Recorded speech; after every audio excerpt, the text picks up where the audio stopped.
Hi, I'm Casey Lueders, and this is Could Be Pretty Cool. Anthony Frasier spent about a decade in tech before the storytelling bug bit him.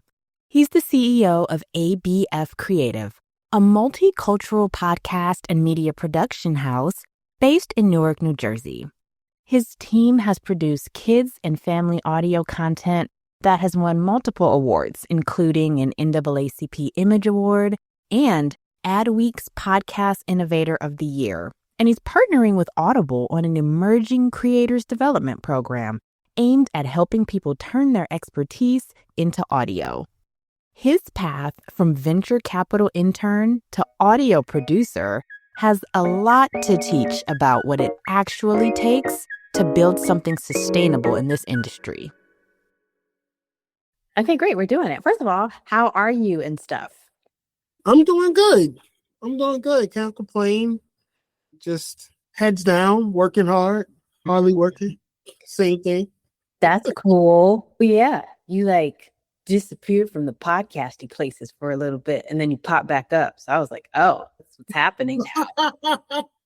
I have disappeared, haven't I? A little bit, but a little bit. That's on purpose. I think it's a balance. I think you have to find a balance of like disappearing for a little bit, doing some deep work.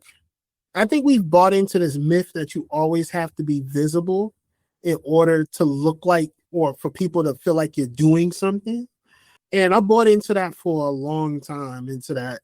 I gotta be visible. I gotta be posting. And don't get me wrong, there's a lot of legitimacy to that, because the moment I start being visible, that's when people say, hey, I want to talk to you about this new project. So yeah, I get a lot of inbound when I'm visible. Also, you can do a lot of work not being visible too. So I think it just really depends on your personality type for the most part. So what have you been up to? Like, you probably don't even remember this, and it took me, I combing through my emails and combing through things to remember. The last time that we spoke was in 2021. It has literally been 5 years. And so, right? Like, time, bonkers. Within that 5 years, what are some of the secret Anthony things that you have been up to?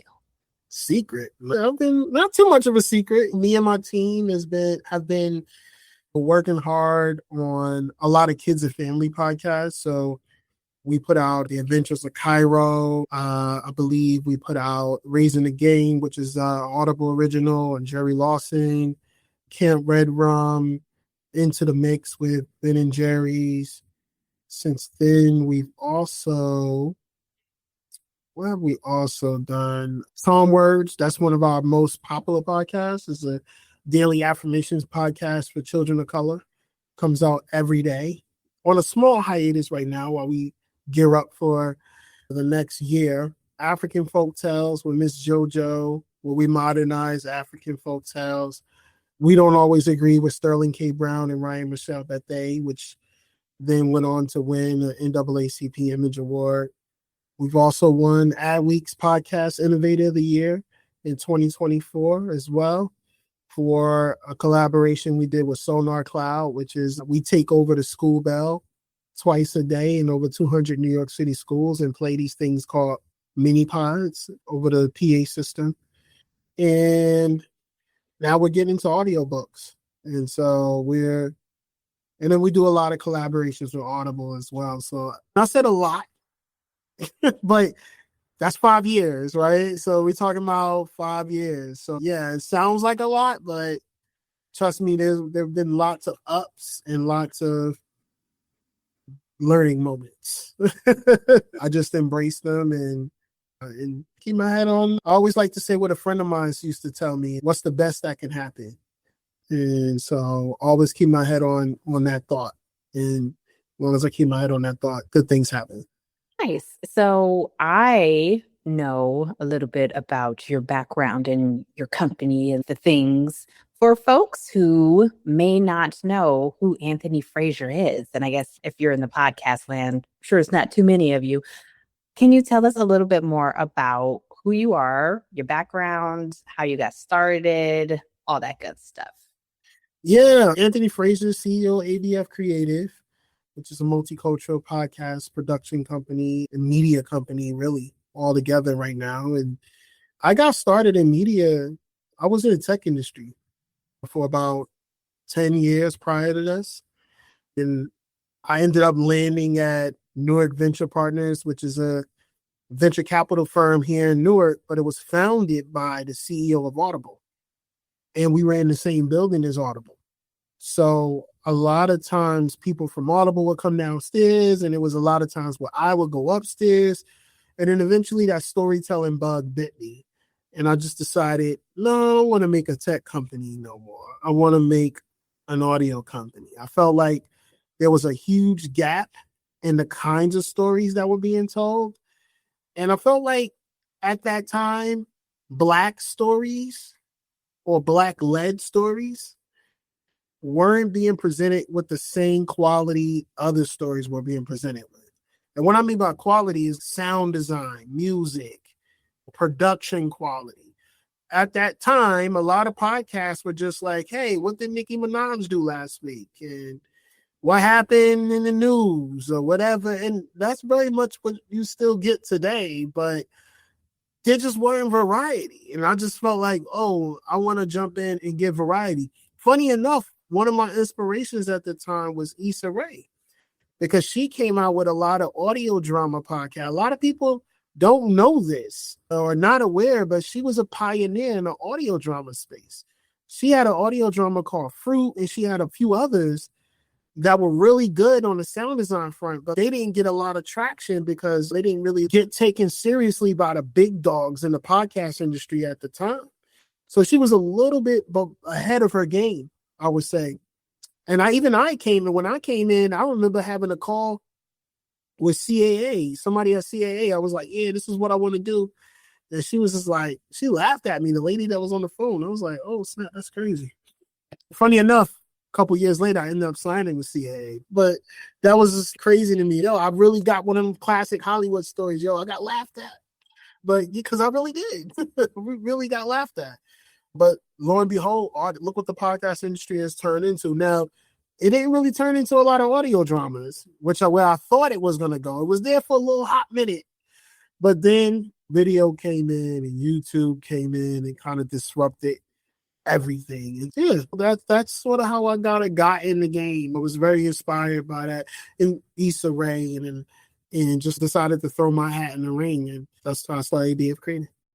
Oh, no. So we love a good he who laughs the loudest story. One could be pretty cool. And also, I'm very curious about your background in tech leading into now what you're doing in storytelling. Oftentimes we hear creative people who, after doing creative stuff for a while, they want to create some sort of digital platform or some sort of SaaS and get into tech. And they're like, I don't know anything about tech, though. How can I do that? But you were someone on the opposite side of the spectrum. You were in tech and were like, I want to get into media. I want to get into storytelling. For people who are on either side of that spectrum, what advice would you have for them to just start inching their way in there, figuring it out? That's a good question, because there are things I've learned in the tech industry that has favored me a lot and really made me benefit a lot, because I came from an industry that was all about speed, scale, funding, business models. You weren't even getting into certain rooms unless you had those things thought out or thought through thoroughly. And so when I got into an immediate game, rather, my mind was on, how can I scale? How can I get as much done with little resources as possible? My mind has always been about that. And how are we going to monetize? My mind has always been on that. Whereas traditional creators, they're not really thinking about that, right? They're thinking about, how can I make the best thing ever? Which is nothing's wrong with that. Nothing's wrong with that, by the way. But I'm just saying, my mind wasn't on that. My mind was, I wanted to do the best thing ever, but I wanted to do it. I wanted to find a way to do it sustainably. A lot of people don't think about sustainability until it's too late. And so me, I was just like, nah, out the gate. I'm like, because I knew what running out of money looked like. I knew what the bottom felt like. I knew what, and I was just like, nah, I don't want to be in a situation like this. So I got to figure it out. Like, for instance, Charmworks has 800 episodes. And this is before AI took off. So nobody can be like, oh, you use AI. No, we had a system. I was thinking about systems. I was thinking about standard operating procedures. These are like typical things that you think about when you're trying to build a scalable business. And so a lot of people get into this media game and they're not thinking about those things. So that benefited me. That benefited me heavy, and to the point where people are looking at where I'm at now. They look at, oh, okay, cool. Like, how was you able to raise money? How was you able to do this? How was you able to broker a deal? Because I worked in business development and tech. That's what I did.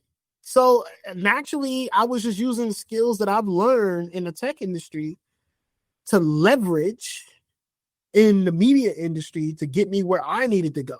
Now, with that being said, on the other side, there could be a lot that could be learned from creatives who create really good stuff, because I do feel like when you're super business focused, you're not necessarily thinking about the quality.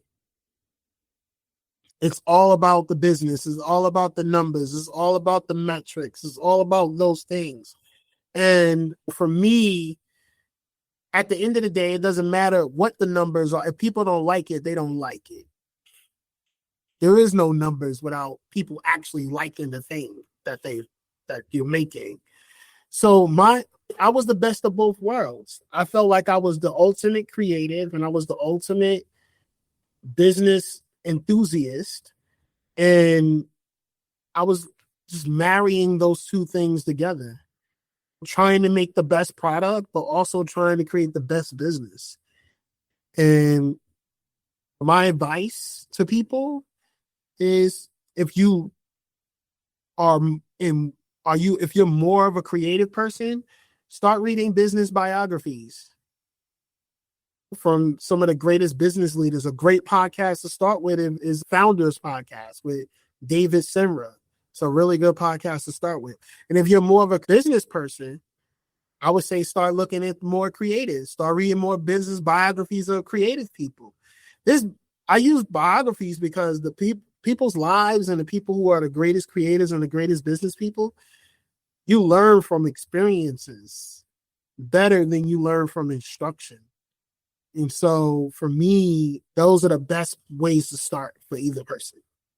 That is such a beautiful segue. You learn from experiences better than you learn from instruction.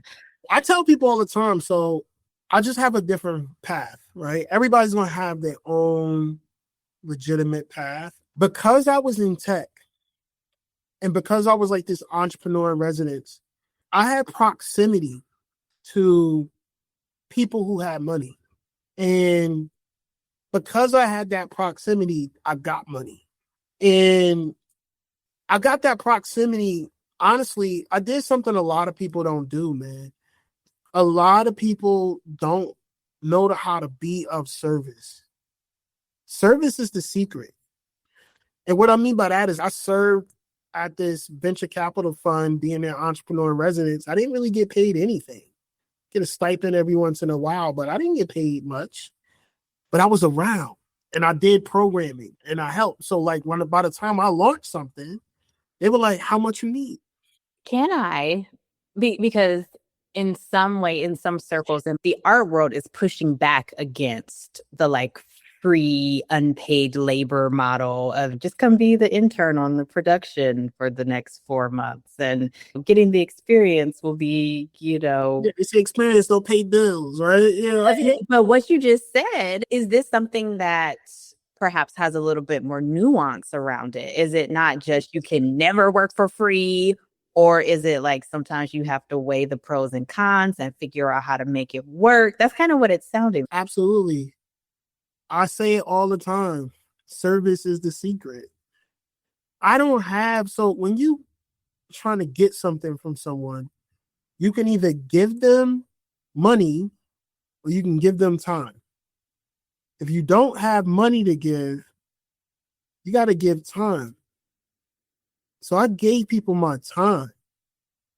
And it ended up turning into money.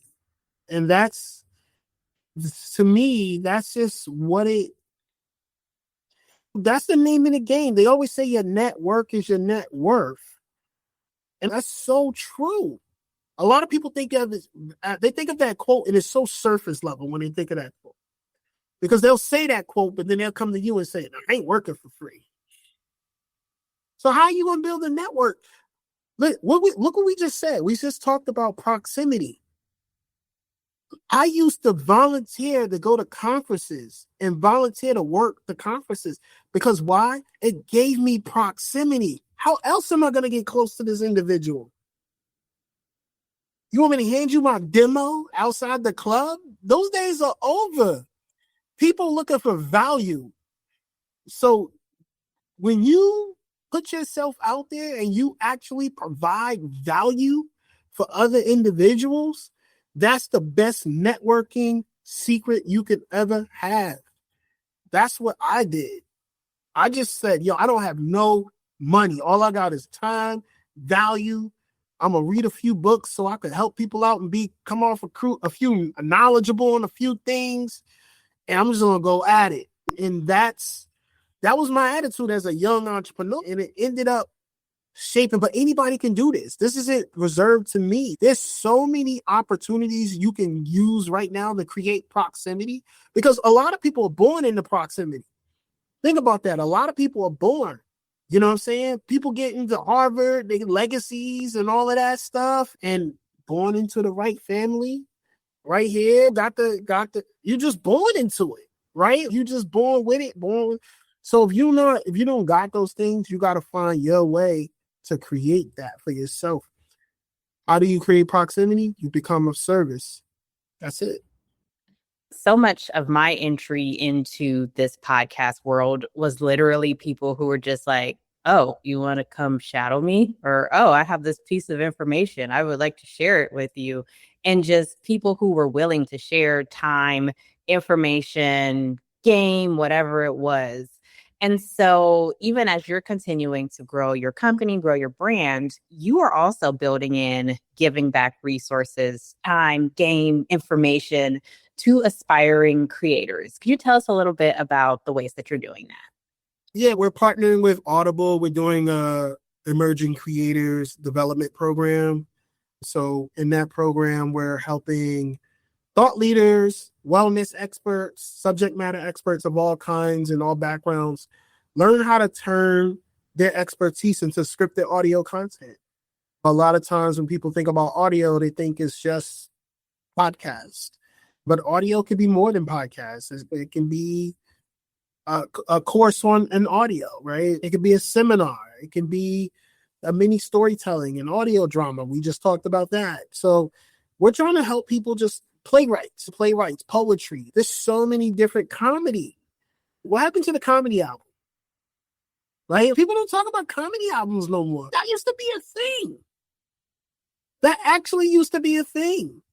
And like, when are we gonna get back to? I remember Chris Rock came out with a single when I was a kid. It was called "No Sex in the Champagne Room" or something like that. Like, I remember this. Yeah, that used to be a thing. And so we're trying to help develop emerging creators, letting people know that anyone can jump into audio. And now's the time, especially if you're using an audiobook channel. A lot of times when people think about audio, they're thinking about the podcast world. They're thinking about YouTube. But audiobook channels, there's a difference. So there's audiobooks and then the audiobook channels. So audiobooks are audiobooks, right? Everybody knows what it is. It's 12 chapters, 10 chapters, 100 chapters, whatever, and it's somebody talking. But the audiobook channels are where the audiobooks are being sold. So a lot of people think it's Audible. Yes, that's one. But they're also being sold on Barnes & Noble. They're also being distributed in libraries. They're also being put on, there's so many different channels. So much so that audiobooks are growing billion-dollar industry because the channel is growing. And so when you're creating audio content, it doesn't have to be just distributed to podcast channels. You can make something specifically for the audiobook channels and distribute it there too. Right? And that's what I talk about when you talk about business. A lot of people aren't thinking like that, right? It's more so where everyone else is, where the whole wave is at. So that's what we're looking to do. And then also, I do a lot of mentoring people who hit me up. I'm also doing local events. I partner with a young lady named Jerica Long. She does a networking series called Greenlight Yourself. And she posts on LinkedIn a lot. She's very influential on LinkedIn. And yeah, I partner with her to do something in Newark. So we bring a lot of aspiring, emerging creators together in one room in Newark to network. So yeah, those are some of the ways I like to give back. I do plan to at least put out more content myself now that I'm coming up out of my shell. Yeah. So, final question. The industry, even for this past 5 years, it seems like it's a brand new industry. Every year, the thing that you thought was going to be the big trend isn't. Something comes out of nowhere and is. The companies that were on top one year are laying people off the next. Like, it's just a lot happening. Crazy. So for anyone who's listening, who's like, I do have creative ideas. I do really want to build a sustainable, even if it's not full-time, a sustainable side media content creation practice. How do they stay aware of all of the possibilities? Nobody knows, but like, where would you say they should? You mentioned biographies and listening to podcasts, but like, how do people even stay informed about what's happening in this industry changing every day? Honestly, I wish there was one source that had everything. If there just isn't. I think you gotta change your diet. And what I mean by that, it's like what are you eating? Who are you following on social media? Who are you following on Instagram? Who are you following on Threads? What events are you going to? What books are you reading? What YouTube channels are you watching? My diet is like not obviously I'm not consuming this kind of content 24/7, but what I'm trying to say is like I do have a healthy diet of like people who are on the cusp of those kind of things. And so like eventually when you got like a whole sphere of influence that is always about what's emerging and what's new and new strategies. There's like Nathan Barry. That's a podcast I listen to. My First Million. That's another podcast I listen to. I talked about David Simra, The Knowledge Project. I look at random YouTube videos about what's going on in AI and things of that nature. Like I follow random people who are always talking about new emerging things in media.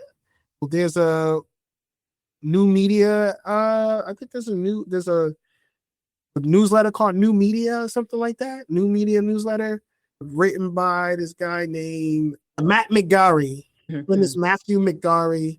And he even did a small meetup in New York City. I ended up going to it. He's like, yeah, probably come to the small meetup. I went in there. It's a small room and you got the CEO of Beehive here. So you just kind of stay in these like spheres. And it really is about your diet, but it really is about, because nobody's gonna like, there's not one source, right? And taking time out to learn these new things. I don't have to build a lot of stuff because I built it myself now. I vibe code. I do come from the tech industry, so I do have a little bit of an advantage, but find your advantage. Whatever it is, exploit it. But I think that's something I do a lot of. I like to vibe code things up and create things new that can help me in my business. So I think it's just really important to just fit out your diet and really just find those individuals. And if you need help finding who those individuals are, use AI. Be like, hey, AI, curate me a list of people I should follow on Instagram that are doing this. Curate me a list of podcasts that are staying up to date on the latest trends in media. I never wrote that prompt, but I'm just saying I might. After we hang up, I might actually go write that prompt because I want to stay on top of these things. So it's just really important. Oh yeah, and this Ashley Carmen from Bloomberg. Oh yeah, I stay on top of. I love. She's like my favorite. She's like the only real media source in new media that I follow. That's from a traditional Bloomberg type thing. I don't really follow too many other journalists. Oh, yeah, no, totally follow her too. No, this is great. And I'm sure you're not going to be the only one who's going to try this prompt after hearing this. Because, yeah, it makes perfect sense. If we're scrolling all day, might as well be something useful sometimes. Yeah, like I said, I was a healthy diet, right? Too much of something isn't always good. So a healthy diet.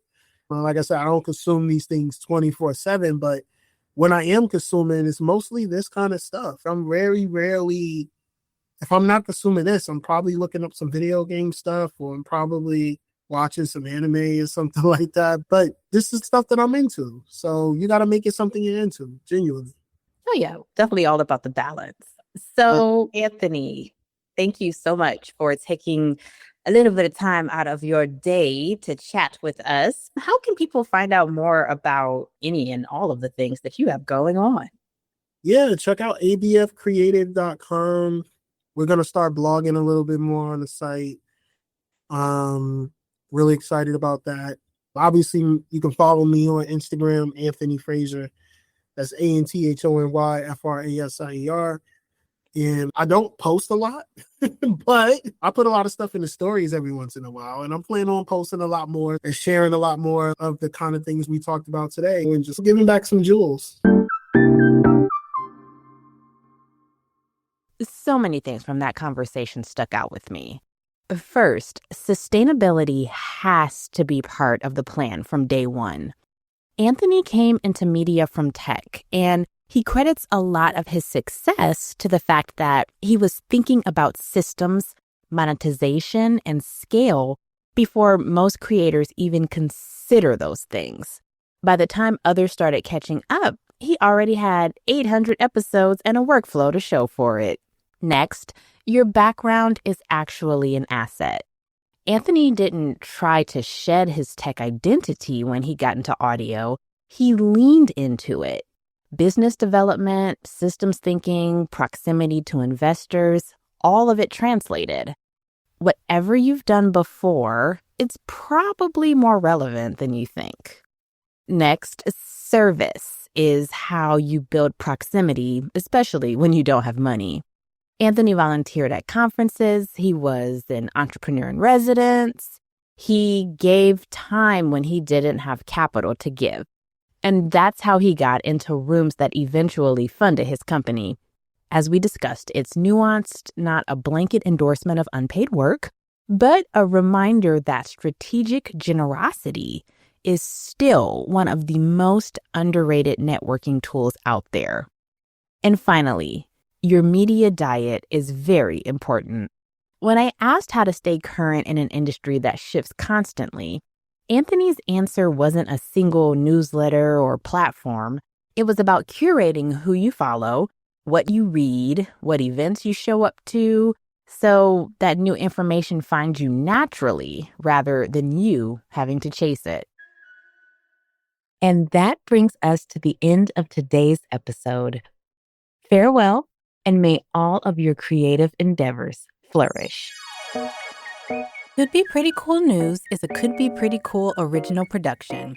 Created, hosted, and executive produced by Casey Lueders. Senior producer is Liz Moore, and supervising sound editor is Trinity Jackson. Our original theme music was composed by Camille Stennis and cover art designed by AJ Johnson.